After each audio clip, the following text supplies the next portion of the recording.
Gautam neuro care brain stroke migraine fits brain and spine surgeries కి best neurosurgeon. Telangana ప్రజలకు కాంగ్రెస్ సర్కార్ మరో good news చెప్పేందుకు సిద్ధమైంది. 100 రోజుల్లోనే 6 గ్యారెంటీలను అమలు చేయాలన్న పట్టుదలతో ఉన్న రేవంత్ రెడ్డి త్వరలోనే మరో 2 హామీలను అమలు చేసేందుకు కసరత్తు ప్రారంభించారు.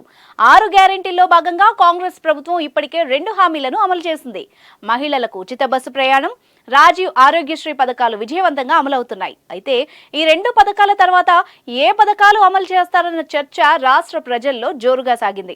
ముందుగా మహాలక్ష్మి పథకం ద్వారా మహిళల అకౌంట్లలో 2,500 వేస్తారని, దాంతో పెన్షన్ పంపిణీ కూడా చేపడతారని భావించారు. కానీ వాటికంటే ముందు 500కి గ్యాస్ సిలిండర్తో పాటు 200 యూనిట్ల లోపు ఉచిత విద్యుత్ అందించి తర్వాత మిగిలిన పథకాలపై దృష్టి పెట్టాలని రేవంత్ సర్కార్ ఆలోచన చేస్తోంది.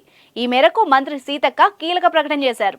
లబ్ధిదారులకు అతి త్వరలోనే 500కి గ్యాస్ సిలిండర్తో పాటు 200 యూనిట్ల లోపు ఉచిత విద్యుత్ అందించనున్నట్టు తెలిపారు.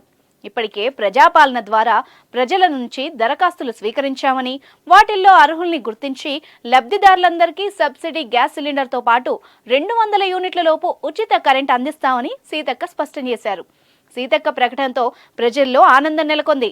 లోక్సభ ఎన్నికల్లో కూడా అసెంబ్లీ ఫలితాలనే రిపీట్ చేయాలనేది రేవంత్ రెడ్డి ఆలోచన. దీనిలో భాగంగానే ముందు మహిళా ఓట్లపై దృష్టి సారించి ఉచిత బస్సు ప్రయాణ హామీని అమలు చేశారు. తర్వాత గ్యాస్, విద్యుత్ హామీలు నెరవేరుస్తున్నారు. త్వరలో మిగతా గ్యారెంటీలను కూడా అమలు చేసి లోక్సభ ఎన్నికల్లో ఓట్లు అడగాలని ప్లాన్ చేశారు.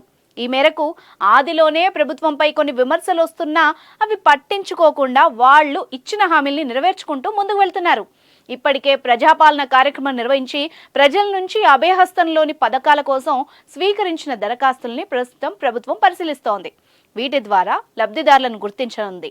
ఫిబ్రవరి నెలాఖరుకు మరికొన్ని హామీలను నెరవేర్చాలని కాంగ్రెస్ ప్రభుత్వం చర్యలు చేపట్టింది. మరి ఇచ్చిన హామీ మేరకు 100 రోజుల్లో 6 గ్యారెంటీలు అమలు చేస్తారో లేదో చూడాలి.